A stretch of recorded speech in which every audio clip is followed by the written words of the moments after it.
Mukam karoti vachalam pangum langhayate girim yat kripa tamaham vande paramananda madhavam. My loving and grateful pranams at Bhagwan's divine lotus feet. Thank you all of you for joining me this evening for the session of Parayana, and I'm immensely grateful to the organizers for reaching out to me to do this.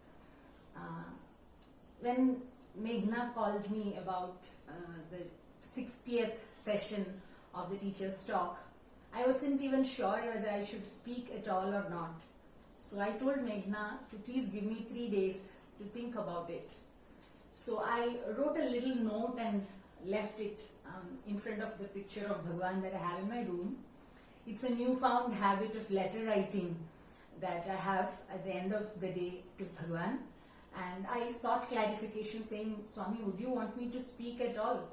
And the 3-day duration was getting over and I did not have clarity at all. And so on the day I was supposed to get back with confirmation, I woke up to a message from Dr. Rani PL, Head, Department of English. It was a beautiful poem she had written. It was a Thursday and she had sent a poem. And that was on the Anantapur Campus. It was July 8th, that Thursday. And it was the 50th anniversary of the physical precincts of the Anantapur Campus. The Golden Jubilee celebration of the campus per se, as we all know, is over. But the physical constructions of the campus had reached 50th birthday. So ma'am had written this very sweet poem and she had shared it with me in the morning. So that came as a call from the divine to me, and it also brought back a flood of memories to me, because if I were to identify who brought me to Bhagwan, it would be my father. I was born into a Sai family. So Swami's stories were my bedtime stories. Swami's picture was there on every wall and in the altar, along with the pictures of Guru Ayyappan or Ganesha. And he was God. Like, there was no question, there was no doubt. He was introduced as God to me. And it was my father who took me to Swami when I was 8 months old, where Bhagwan did the Annaprashan for me. And then my father prayed and got the blessing that the Akshara Abhyasam also happened with Swami's grace by Swami. So my father was there at Anantapur Campus when the campus inauguration happened. Not the physical buildings, but the campus itself was, when it was inaugurated. My father was there at Anantapur. And later, when the construction activities were happening, my father was then working. He took 3 months leave to be a Sevadal. And he was there when the library building, the main college building and the auditorium were constructed. And he was a bachelor then. So we all know, those of us who have been to the campus, who have lived in the campus, we know where Bhagwan's room is. There's a balcony. So after the inauguration, Swami was in the balcony giving darshan. So my father, as one of the Sevadals, stood there and prayed. That time, since he was a bachelor and he had 3 sisters younger to him, he prayed to Swami, telling Swami, at least one sister of mine should be blessed with the opportunity to be a student. Eventually that didn't happen, but like his prayers were answered, I got the opportunity to be in the campus for about 13 years as a student, as a research scholar, and very, very briefly as a faculty. So when I went back to the from the campus, when I came home for the first vacation, I was very excited because I had joined the Nadaswaram program, and that was an opportunity to get closer to Swami. And I would tell my father that, behind the auditorium we practice Nadaswaram. And my father said, yes, I know. There's this door and a flight of steps, and I just couldn't remember it. So I said, no, it's not there. My father said, how can you say it is not there? It is very much there, because I have got Padnamskaram on the threshold. When Bhagwan had come to supervise the auditorium, there were a lot of carpenters who were working to fix the chairs in the auditorium. And my father was part of the Sevadal team who was helping these carpenters. So my father remembers the Padnamskaram. So I went back eagerly after my first winter holidays to realize that yes, this is the place where my father got this Padnamskaram and all. So when this poem from Rani ma'am came on that Thursday morning, it came like a call from the divine for me personally to recall the beautiful memories associated with the place, and also the various lessons that I have imbibed staying in the place. So, but the next thing was what to speak of, because this is the 60th edition of the Teacher's Talk. A lot of veterans have spoken before me, and I was there in the physical presence of Bhagwan only for about 6 to 7 years, and rest of it was after the Mahasamadhi. And so if I were to cut, copy, paste all the moments, beautiful moments of physical proximity with Swami and put it all together, it would come under 10 minutes. 10 minutes of real physical intimacy, as in just being beside Bhagwan and he uttering a word to me, maybe BA convocation, MA convocation, a couple of Nadaswaram moments and so on, and once when Swami called the research scholars to the Yajur Mandir. But honestly, it is this 10 minutes around that has become the fulcrum around which my entire life goes. In moments of distress and difficulty, in moments of exhilaration, in moments of doubt, it is these 10 minutes that I go back to again and again. But some of these moments are also shared with others, and previous speakers may have mentioned them to you already. So, do I want to share those beautiful and painfully brief moments with Swami's physical proximity, or do I want to share miracles? We hear them all the time, the dramatic events that have unfolded in front of our eyes. And then you have many experiences that we are fortunate to listen from people who lived for a great many number in Bhagwan's presence, which is like Bhagavatam, the stories. For instance, I was fortunate to have spent time with Gemma Madam, who spent decades in Bhagwan's presence, and then years of research with Professor Rajeshwari Patel, and then my own department teachers and other department teachers, other wardens. So all these beautiful experiences that kind of come second hand to you. Do I want to share those? And I wasn't really sure, and then I thought it might be different and perhaps even useful to share my thoughts on how Bhagwan very astutely shaped my professional and personal life through my stay there. When I went to the campus, one of the things was that I missed the very ritualistic background from where I am. I come from a very traditional family which had a lot of rituals per se, and Prashanti Nilayam did have festivals but not many rituals except the Dashera Veda Purusha Saptaha Jnana Yajnam, right? We have a lot of bhajans, we have a lot of satsang, but not many rituals per se.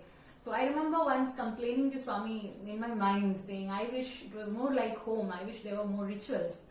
And then Bhagwan blessed us with the Atirudra Mahayajnam in the second year, which was like a bonanza, a treat of a different kind. And then in first PG, when I was doing my MA, there was the 84th birthday, Sastra Purna Chandra Darshana celebrations, a lot of rituals. So that was one example that I wanted to share, how he kind of gave what I internally sought for. But what I more specifically want to talk about is how he shaped my academic perspectives, shaped my values, shaped my choice of research and so on. I hope this won't be boring to those of you who are not very interested in academic pursuits per se, because Swami has given you other set of instructions and work. So for a PG dissertation, during my MA days, one of the things that we very eagerly looked forward to was postgraduate dissertation. We had to do a mini thesis of sorts with a single teacher who would guide you. So I was per se interested in a lot of literary theory and all that, whereas the supervisor, my teacher, was interested that is Professor Patel, was interested that I work on women theme in literature, women's identity in literature. And I did not quite understand the need for it then, because I'm a single daughter to parents who valued me as a person and never discriminated against me for being a woman. And in the campus, you know how it is physically one of the safest places, and you get to do, even if you physically don't do, you see others doing a lot of Herculean things, so to say. You have girls doing bike stunts and all that. So at no point then did I really feel any shortcoming based on my gender. So I did not quite understand it. But then there was this tie. If I wanted to work with Professor Patel, then I had to choose the women's identity thing. So I sat with a letter to Bhagwan asking, Swami, could you please guide me? If you pick the letter from me, then I will definitely choose women's identity issues and gender issues in my research. And this was 18th November in my second MA. Bhagwan kindly picked up the letter, and that was the moment when I realized that, okay, probably Bhagwan wants me to work on the women theme. And later, after MA, we had applied, a couple of us had applied for MPhil program, and we were staying in Prashantinilayam doing security duty. It was one of the best summers of my life, so to say. And we had the exam one specific day, somewhere after Vishrama day, in the morning in the Prashantinilayam campus. And one of the questions we had for the entrance test was to write for 25 marks about a character from any book that inspired you the most. I had just read a book called Yajna. This book was introduced by another of my dear teachers, Dr. Paramita Sarkar. She had introduced this book, Yajna. It's a book by Pratibha Ray, Jnanpith winning author, and the central character is Draupadi. So the book had influenced me deeply, and I wrote about the character of Draupadi from the novel for the 25 marks question. And afternoon, for the evening darshan, we were back doing security duty. So that evening, Bhagwan came directly from the Yaju Mandir. I was in a certain block where he came, and instead of taking the usual route to the gents side, Swami cut short and directly went to the dais. And as he was crossing me, he gave me a very sharp, intent look at me, as if it was very loaded with meaning. I did not quite understand. So much so that the person sitting next to me nudged that maybe I should go ahead. But I didn't, because it was part of the discipline of the security duty that we do not, take that opportunity unless we are explicitly instructed so by Bhagwan. He directly went to the dais and called for the mic, so much so that the translators weren't there, the usual translators weren't there. It was this welcome and surprising thing, like a summer shower, and Bhagwan spoke for very, very briefly.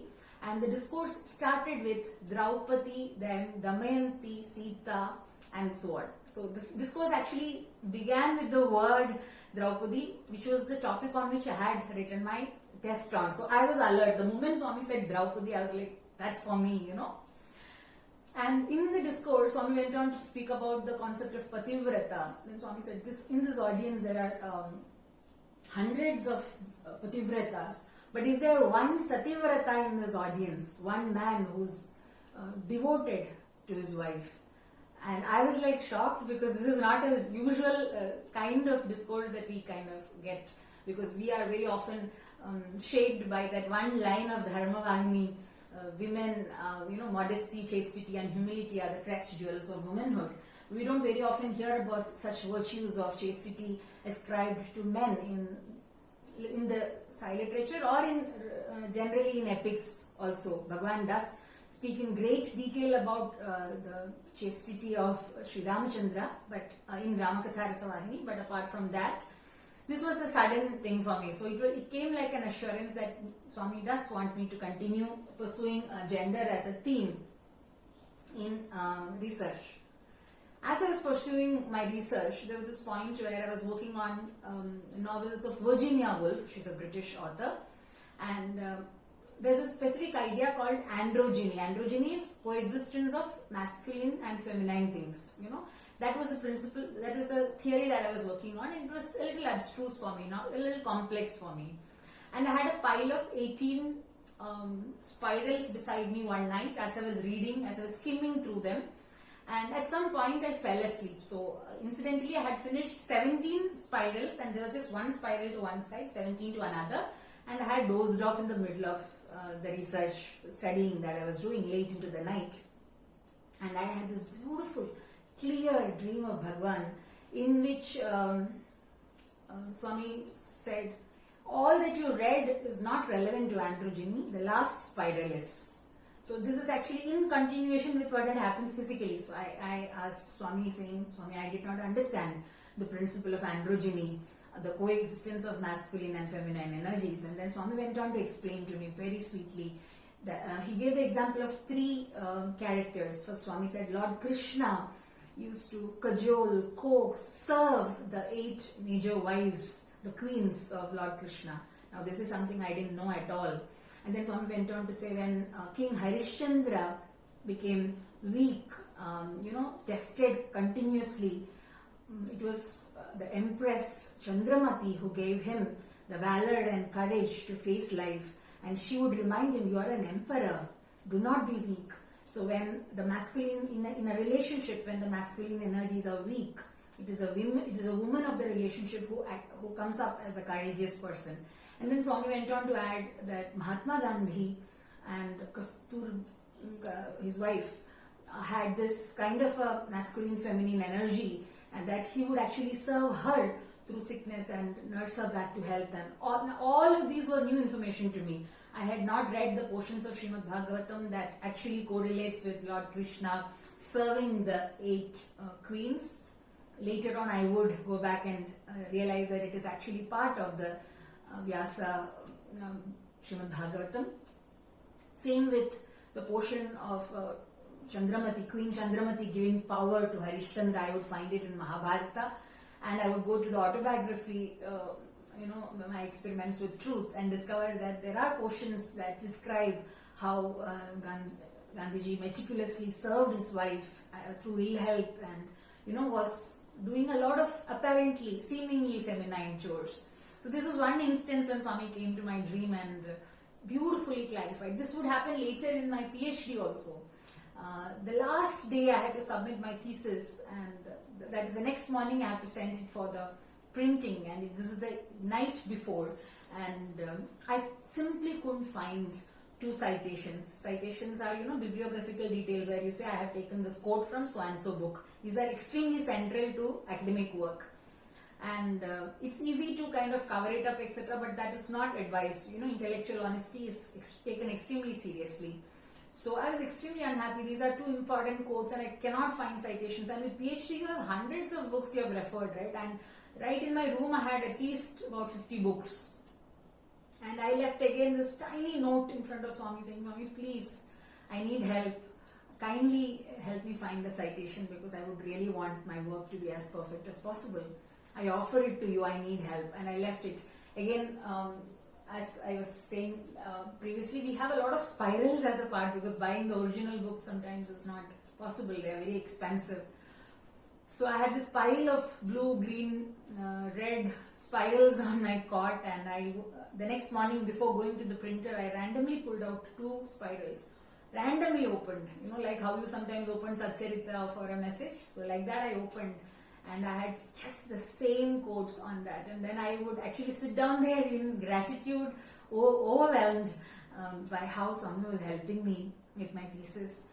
And I should also mention that the work that I did in my PhD, in the context, the 5 years long doctoral research, had a lot of theoretical and practical, academic and personal lessons for me on gender-based violence, systemic oppression, issues that pervade situations when women wield agency, etc.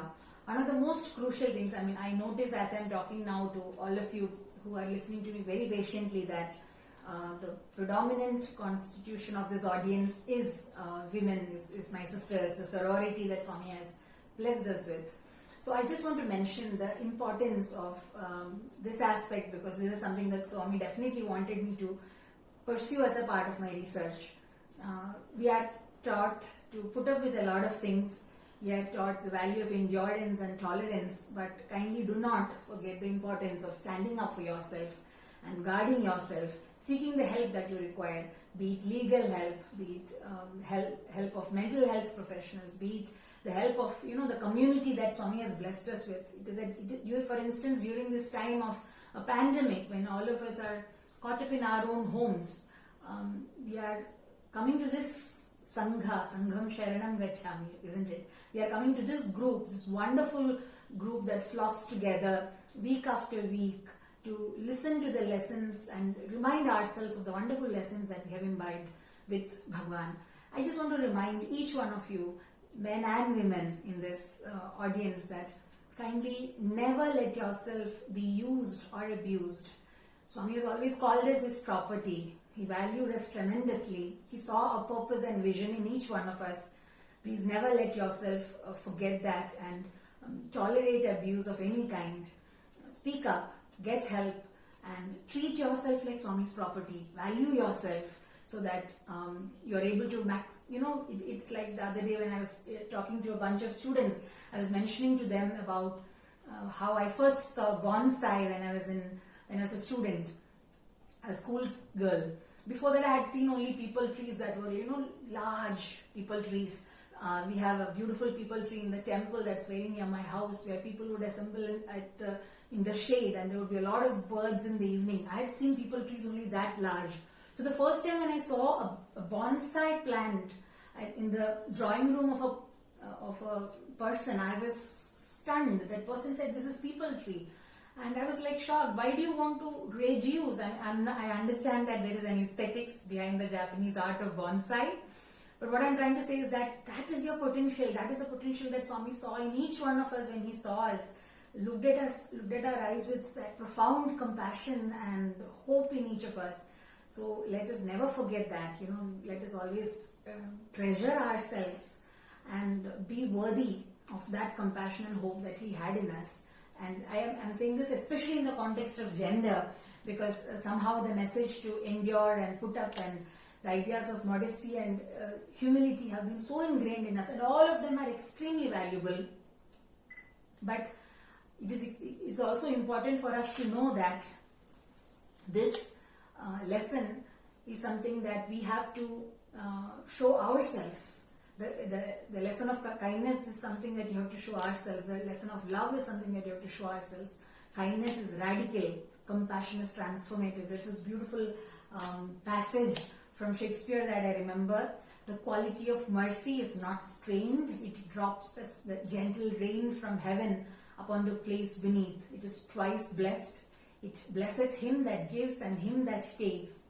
It is mightiest in the mightiest. It becomes the throned monarch better than his crown. If the king were to wear mercy like an ornament, it is far more precious than the crown that he wears also. That is a beautiful passage. So let us ensure that we show that kindness and compassion and love to ourselves too. That is extremely important. Another experience that I want to talk about is how Bhagwan blessed me with an opportunity, as Vidya kindly mentioned, to serve the nation through a brief stint at the exquisite campus of the Indian Naval Academy. So my task there was to teach about 106 naval cadets, and I'm an English teacher, so specifically communication skills. But I had to keep in mind that their job requisites involve diplomatic endeavors, interaction with press, and so on. So I would try and include as many interactive sessions in the classroom, group discussions, debates, brief presentations, conversations, etc., so that their language skills would improve. But I would also keep in mind that this was the first time at Anantapur I had an entirely female audience in my classroom. When I went to the Indian Naval Academy, they were not yet taking women to the graduate program. And so I had a batch of all men in my class. So I had kept in mind that it is important to have the conversation on gender even with these boys, because they are in their formative years, and it is then that you need to remind them to man up and be kind. That feeling emotions, being respectful, and all this actually comes naturally to almost naturally, and trained. They are also trained in the armed forces to be extremely respectful to women. So as a part of my classroom activity, I would ask these boys to sometimes speak, but it would be a random thing, because they have other classes sometimes along with this. They would have their gunnery sessions, they would have their physical training activities going on simultaneously. So who actually speaks in my class is not something that I can previously decide. So one such day, what happened, I got a call from a teacher at Anantapur saying there is this vacancy at Anantapur Campus for a permanent faculty. But I had just joined the Indian Naval Academy and I had committed for a year of work there. So I was not sure whether I wanted to leave this and go. I was in a moral dilemma. Swami, am I leaving your institution of sorts? That was the worry in my mind. That night, I saw the students who I teach in the Sai Kulanthal in a dream. And Bhagwan was in the Kulanthal in the center. And these were the students. My own students of the class were the ones who were sitting in the white marble. And Swami called two of them to speak.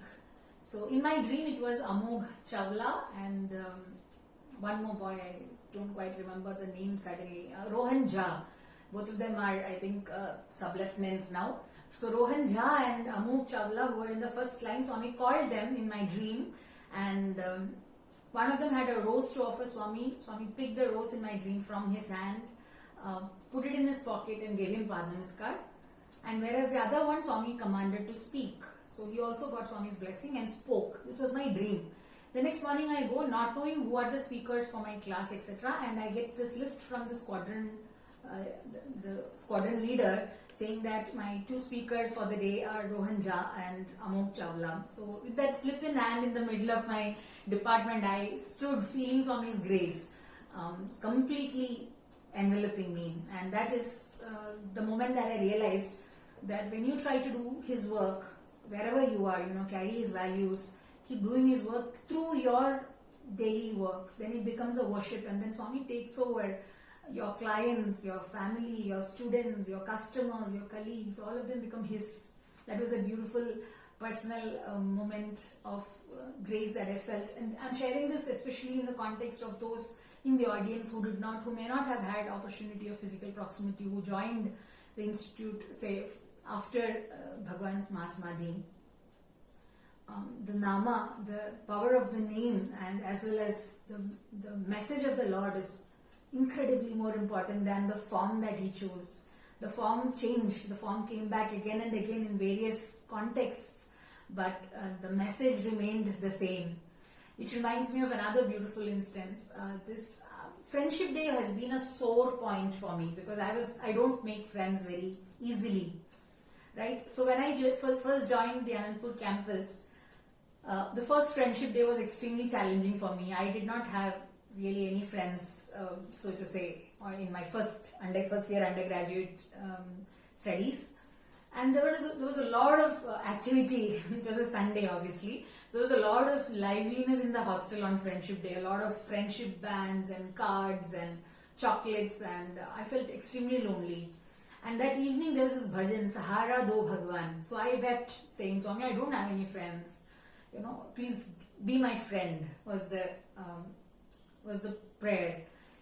Years later, I forgot even that it is a Friendship Day, and it was about midnight after Swami's Mass Madhi, of course, and it was around midnight, and I was just going to sleep, and something in my mind said, just go open the Bhagavad Gita.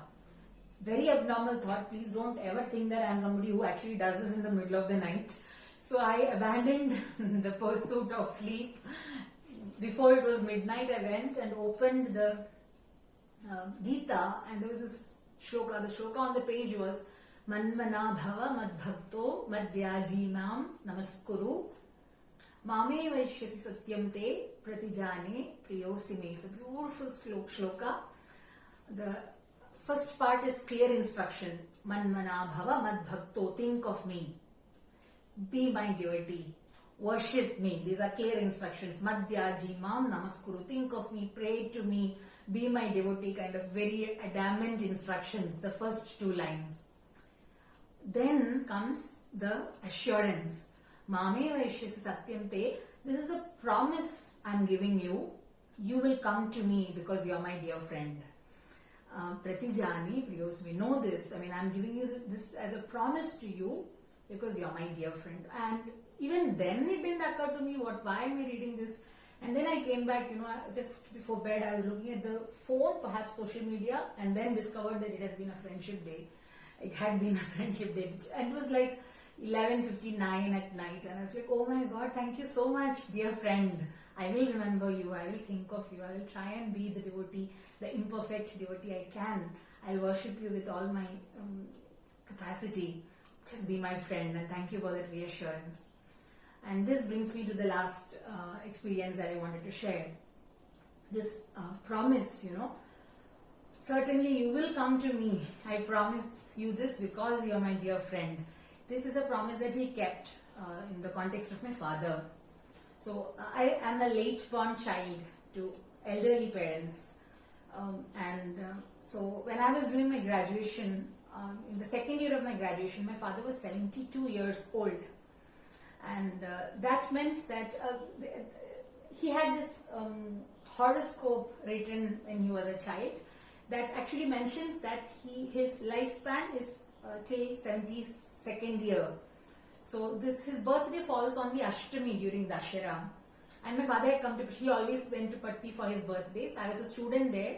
So my father had come there, and I knew it is his birthday, and it is this landmark, like the Markandeya story, the landmark 72nd birthday. So I was extremely emotional and turbulent. He also knows, but he's pretty calm. He has been pretty calm. All his life has been pretty calm and composed. So, but that morning I was extremely agitated, and I was part of the Nadaswaram team. So I carried a letter hoping that I could try and give to Swami, saying, Swami, please bless him with long life. Grant that boon to me on his birthday was my prayer. Swami picked up the letter, and I was partly assured. That evening there was a talk as part of the Shanti Vidwan Mahasabha. The speaker was the esteemed director of Vrindavan Campus, Dr. Ravi Kumar. Beautiful, enthralling speech as usual. But the significance was that this was the first time he was speaking in Bhagwan's presence after the passing on of his father, his beloved father. We have all heard about him, about his father, the cancel story. So, in the speech in Bhagwan's presence, Dr. Ravi Kumar recounted how Swami orchestrated that moment of his father's passing. And he ended with this line, that experience, he ended with this line saying, when you surrender your life to Bhagwan, Swami not only takes care of your welfare, but also takes care of your farewell. This was the specific experience, this was a specific line that Dr. Ravi Kumar had ended the experience sharing with. So my immediate thought was, death is truth, you cannot avoid it. So my prayer that moment was, Swami, please ensure that my father gets to come to you with that similar flourish, a similar farewell. Please come pick up my father whenever it is time for him to reach you. And after the session, after the Aarti, etc., my father came to the dormitory to meet me, and incidentally he told me the same thing. Did you hear the talk by Dr. Ravi Kumar carefully? I really wish, that Bhagwan not only takes care of my welfare, but also takes care of my farewell. So, towards the end of his life, in 2020 August, I lost him. Rather, he joined Swami, is how I would like to put it. He had a brief period of terminal illness, and he had been bedridden, and on the morning of August 16th, a distant cousin of him came home from Guruvayur, and he had brought this beautiful idol of Krishna, almost as tall as, the height when I sit, and this Krishna came with an Abhayahasta. Usually we have idols of Krishna with a flute in his hand, but this came with an Abhayahasta, beautiful Krishna. So my father was lying in bed, so the cousin took the Krishna to my father to show him, and then my father looked at this Krishna tip to toe, from the beautiful peacock feather to the ornaments, to the flute in the hip, to the beautiful yellow silk, to the beautiful feet. He took one long glance, and my father smiled, and eventually I went and kept the Krishna in the altar, because we did not have a Krishna, though we are Vaishnavites by tradition and we have Saligrama worship at home, etc. We did not have a Krishna idol at home. So this is a Krishna that came in the morning, and by the end of the day, around 9:30, my father went. And it was extremely reassuring that Bhagwan came that morning in a most unexpected way with the Abhayahastam, and he gave this beautiful darshan at the bedside to a devotee who loved specifically that form of Krishna and spent years of his life in sadhana and study of Srimad Bhagavatam and so on. So when I now look back at the assurance of Bhagavan that, think of him, be his devotee, worship him, offer your homage to him, and then it is a promise from him that he will take care of us and be our friend. So this is another beautiful experience with which I wanted to wind up the session. I hope I am not too early. This is the talk I had prepared. Kindly let me know if I can wind up. Vidya or Meghna?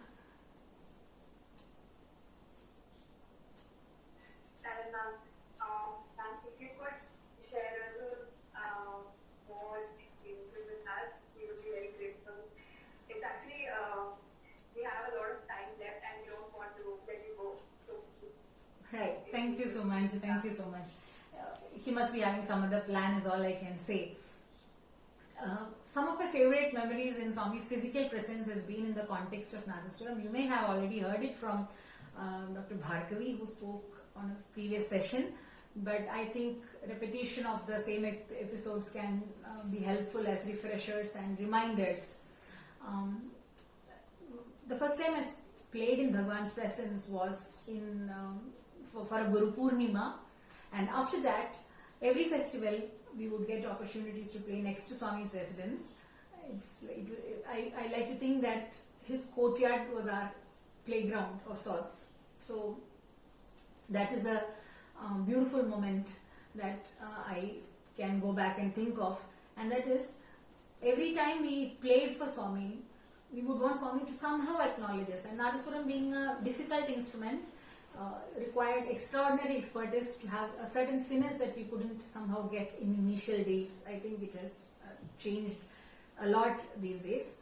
So at least when I was playing, we had a lot of shortcomings, and in that context what happened was, there was this one instance, I think it was Dashera, when in Dashera, during the Dashera, especially after the Shanti Vidyan Mahasabha and the Yajnam starts, we would get to actually play for Swami 3 times a day. That is, once in the early morning during before the Nagar Sankirtan, and then during the time when Swami actually comes for darshan to the Pullanthal as well as goes back, and then again in the evening.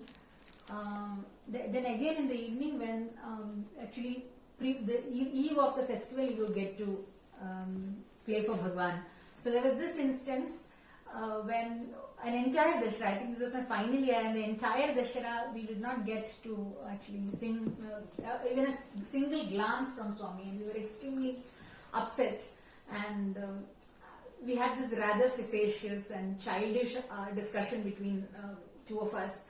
And I mentioned that, one of us mentioned that Swami's residence is soundproof and his heart is prayer-proof.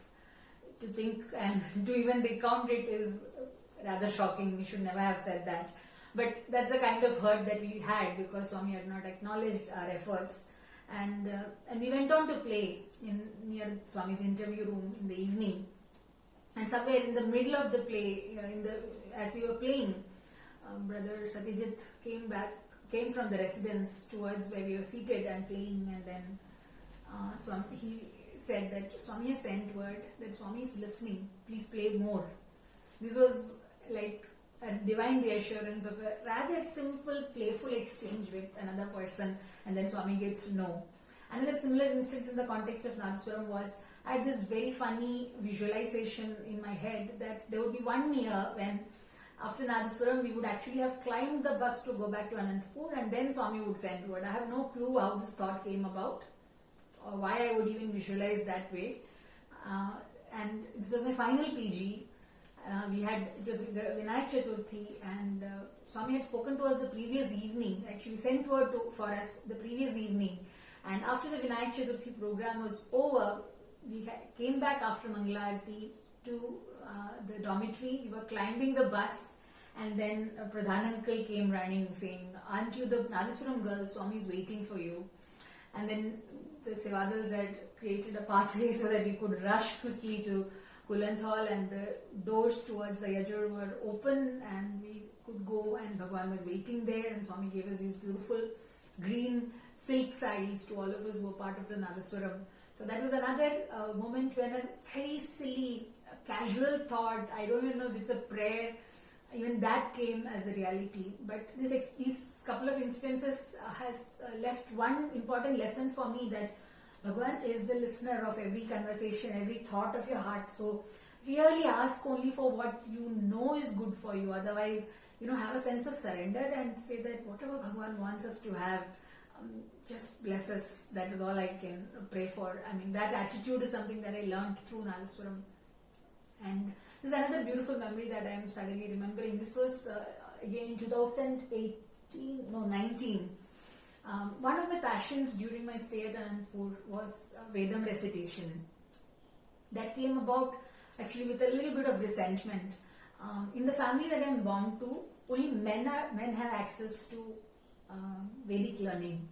So I always felt bad that I do not get the traditional wisdom naturally. It's not easily accessible to me.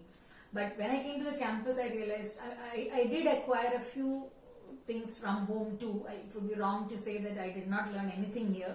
I did learn Purusha Suktam or Ganesha, Dharvashisham, etc. from home, but most of it I hadn't.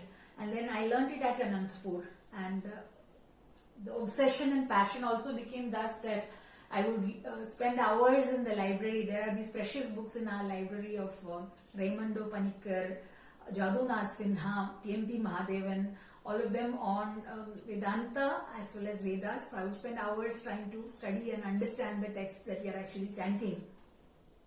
And later on, when I got opportunities to teach Vedam in the auditorium to girl students, I felt immensely blessed to do that. And once I left the campus, about 3 years now, when I left the campus and came back, I would take every opportunity to teach Vedam here, especially Sri Rudram, because I have come to understand that it is something that is that encapsulates Bhagwan's philosophy, and that helps us see every being around us. You have each Anuvaka that is centered on certain themes, but perhaps this should be a talk for another day. The way Sri Rudram is intertwined with Bhagwan's philosophy in every Anuvaka, and it also has, for those who are interested, it also has a lot of lessons for modern life. There are insights on sociology, anthropology, and all that in Sri Rudram. So this was after a couple of Rudram classes that I had done for the local samitis, etc. I got an opportunity in 2019 October to visit Kedarnath, and it was a long-lasting wish to actually be able to do Rudram in Bhagwan's presence in Kedar. Kedar is incredibly cold, almost zero, or sometimes nights are even sub-zero temperature.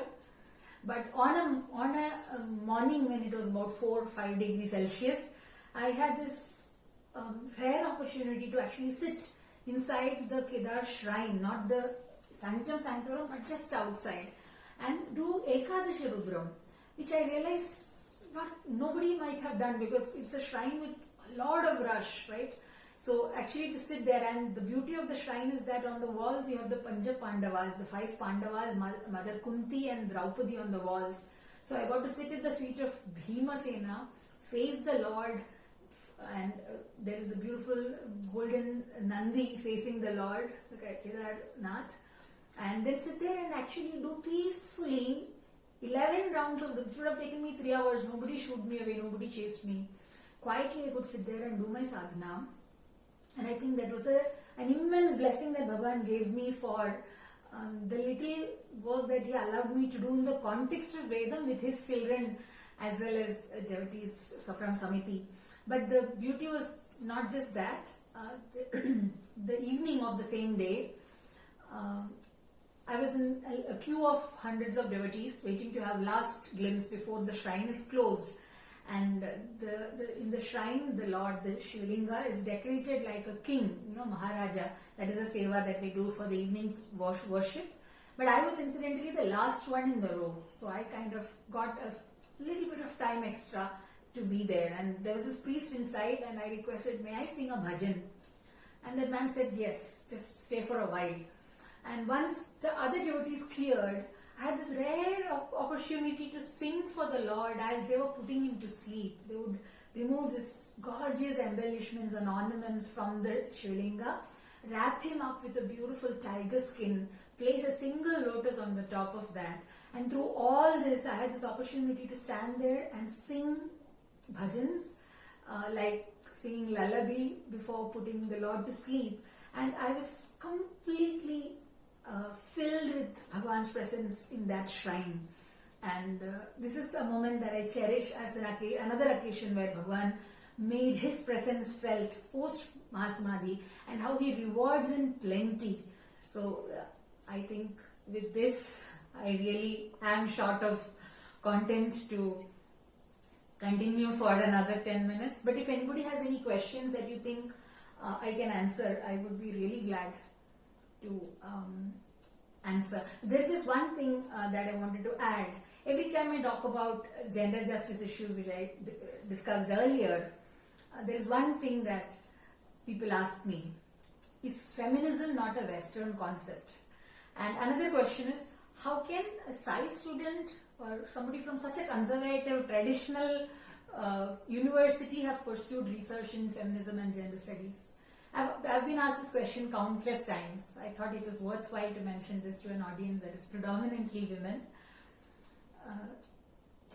If we were to recall all the examples of women that Bhagwan showed us, Draupadi, who sat in an open court with hundreds of princes and kings and scholars and like Drona and Vidura, and in that audience, after being humiliated in public, she's almost partially stripped, and there she stands and asks, what is dharma?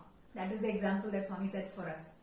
She questioned what is dharma and decided to abandon all support and take succor in the Lord. That is the example of womanhood that Swami said for us. You have the other example from Ramakatha itself, Ramayana and Ramakatha Rasavahini, when Mother Sita decides to say enough is enough and end her earthly sojourn and go back to Vaikuntha. You have another example that Swami very often quotes of Damayanti, who burnt her molester into ashes. That is an example that Swami sets for us. If these are not powerful women whose dharma Swami wants us to emulate, then what? Right? And Swami was the greatest propounder and hero of gender justice to establish a women's college in the 60s. In fact, prior to any other educational institution, higher education institution. So he was a champion of women's rights.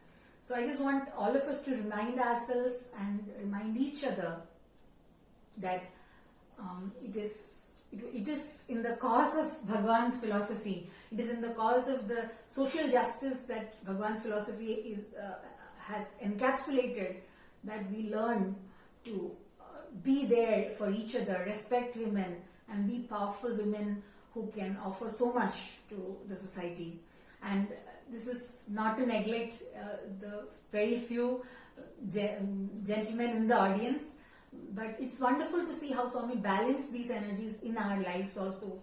The kind of work that Swami has made us do as students and the kind of independence that he nurtured in each of us is something that we all must fall back upon. Girls doing bike stunts, women who are trained to be part of debates. For instance, Vedam learning is a traditionally masculine domain that Swami threw open for us. We had a lot of women from all sorts of diverse backgrounds and religions and nationalities who chanted Vedam in Bhagwan's physical presence. So please remember each of these lessons and try and check how are our homes, our workplaces, our individual lives representative of that kind of idealism and justice that Bhagwan allowed us to have, that Bhagwan bestowed on us. So yes, that's it. Any questions, I would be, if I can, I would be glad to answer.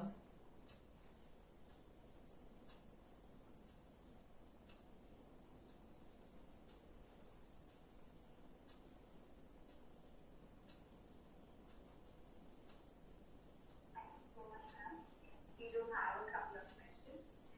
So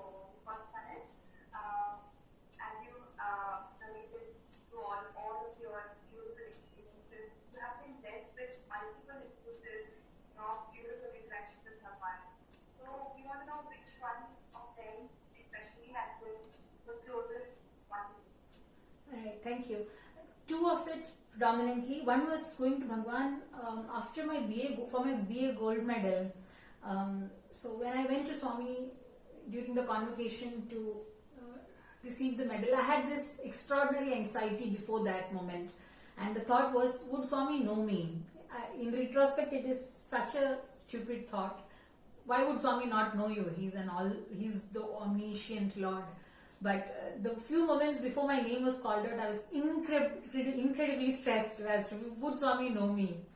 And I remember Swami looking at me the moment Lalitha Sharma, the name was announced. Bhagwan turned and looked right into my eyes. And so I walked up. And then Swami said, Bhaga Chatukko Bangaru, study well Bangaru. That is a lesson that has stayed with me, because usually you would think of convocation as a moment, some sorts of a culmination of studies. But then he instructed that I study well. So every time there is an experience in life, positive or negative, I try to derive a lesson from it and study the situation.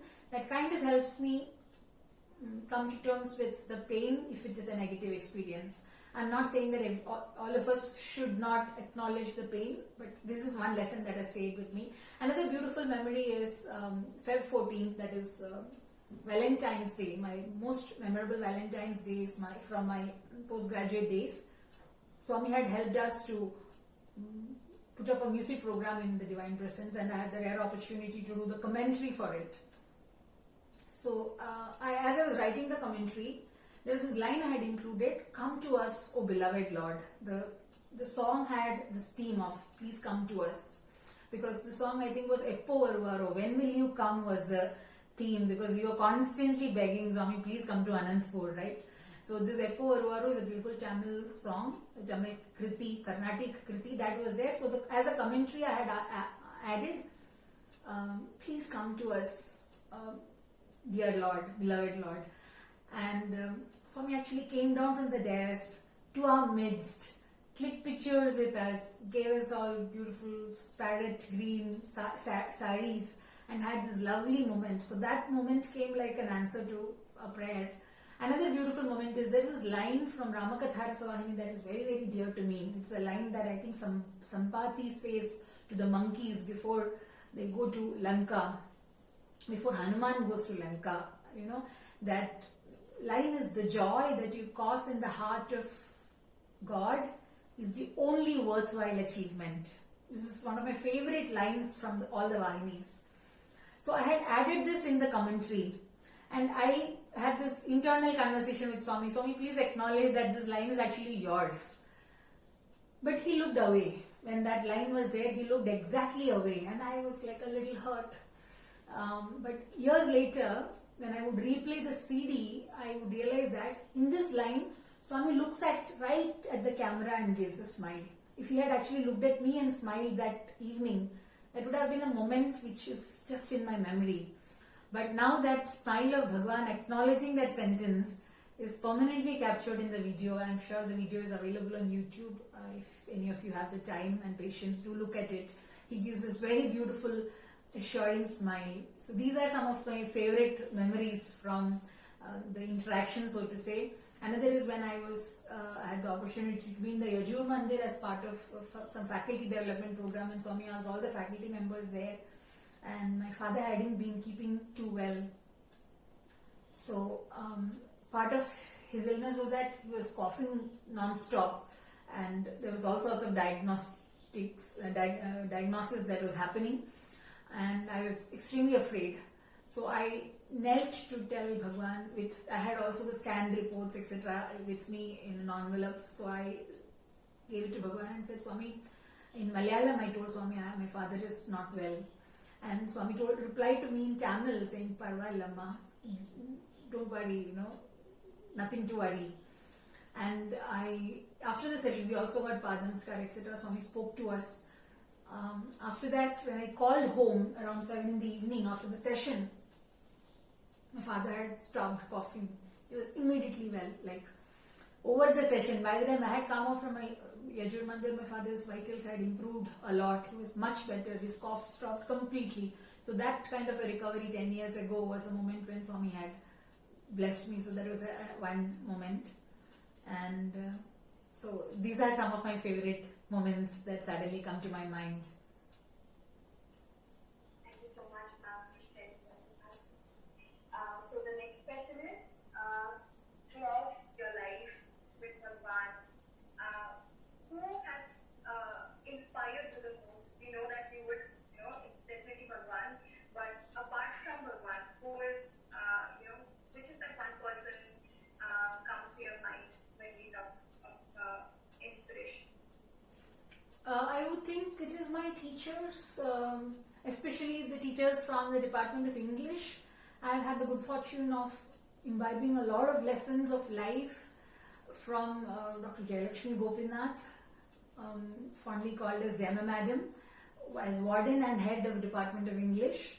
Then I had the good fortune of studying with Dr. K.P. Sai Leela, Dr. Kanakadurga, both of them wonderful teachers, loving people. And I had the good fortune of working with Professor Rajeshwari Patel for over 7-8 years. So and also Dr. Paramita Sarkar and Dr. Rani PL, all my deep teachers from the Department of English are the ones who come instantly to my mind. Each of them have shaped me in a different way, given me a certain lesson and shaped my life in a different way. So from the campus, it would be the entire Department of English. Also, Vidya, since you ask, you students have shaped me a lot. It has been such an honor to be a teacher to Swami students. You see, you really see what Swami sees in them, and it's like, Swami calls students as Bhagwan's property, and as a teacher you are given this 5 hours a week when Swami actually is giving you his property to handle. So each of you have inspired me in your own ways, and your own amounts of resilience and love for Bhagwan. So students have also inspired me the same way. Thank you so much, ma'am. The third question that we have is, which has been your go-to place on the campus? Favorite go-to place? Right. Panchvati, if you remember, the place in the middle of the sports ground with the view of Lion Hill at one end, and you can see this perfect sunrises from there. So that was my go-to place. Library also, I don't know how I missed saying that. Library too. Yes. So, and the last request that we have is, if you could please sing a bhajan for us. Right. Thank you so much. I will sing this bhajan that I actually had the opportunity to sing at Kedar, and in my heart put the Lord to sleep. Hara Shiva Shankara Samba Sada Shiva Isha Mahesha Tandava Priyakara Chandrakala Isha Mahesha Amba Guha Lambodara Vandita Isha Mahesha Tunga Himachala Shringa Nivasita Isha Mahesha Hara Hara Shankara Samba Sada Shiva Isha Mahesha.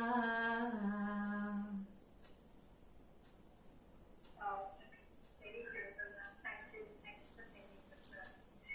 So, as I was beginning to think of the last 1 hour, I'm not really sure if we can ever entirely quench our thirst for the one story. And I feel extremely overwhelmed to have been a part of this very, very special evening, and more so personally. So during the